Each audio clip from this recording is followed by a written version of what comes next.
ചക്ക വെച്ച് വട്ടയപ്പം ഉണ്ടാക്കാം. അതിനുവേണ്ടി ഇതൊരു 1/2 കപ്പ് ചക്കയാണ് അരിഞ്ഞത്. അത് മിക്സിയുടെ ജാറിലിട്ട് നന്നായിട്ടൊന്ന് അരച്ചെടുക്കാം. ഈ ചക്ക അരച്ചെടുത്ത് അതിലേക്കൊരു 4 ഏലക്കയുടെ കുരു, 1/2 കപ്പ് തേങ്ങ, പിന്നെ ഇത് ഒരു 2 ടേബിൾ സ്പൂൺ അവല, ഒരു 10 മിനിറ്റ് ആണെങ്കിൽ കുറച്ച് വെള്ളം ഒഴിച്ച് കുതിർത്ത് വെച്ചേക്കുന്നതാണ്, അത് ഇതിലിടാം. ഇത് ശർക്കര, ഒരു 1/2 കപ്പ് ശർക്കര, ഒരു 1/4 കപ്പ് വെള്ളം ഒഴിച്ച് ഉരുക്കി അരിച്ചെടുത്തതാണ്, ഇത് ഇതിലേക്ക് ഒഴിക്കാം. പിന്നെ ഇത് 1 കപ്പ് അരിപ്പൊടി, 1/4 ടീസ്പൂൺ ഇൻസ്റ്റൻറ്റ് ഈസ്റ്റ്, 1/4 ടീസ്പൂൺ ഉപ്പ്. ഇതെല്ലാം കൂടെ ഒന്ന് അരച്ചെടുക്കാം.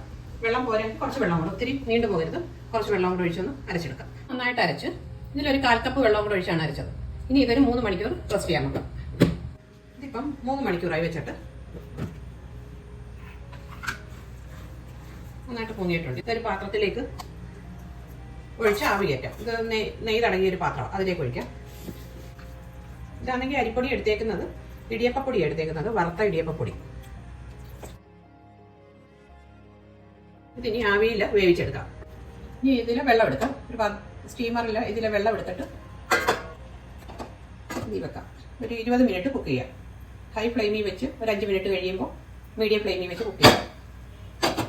ഇതിപ്പോൾ 20 മിനിറ്റായി വെന്തിട്ടുണ്ട്. ഇനി ഓഫാക്കാം. ഓഫാക്കിയിട്ട് എടുക്കാം. ഇതിനി ഒന്ന് മുറിച്ച് നോക്കാം.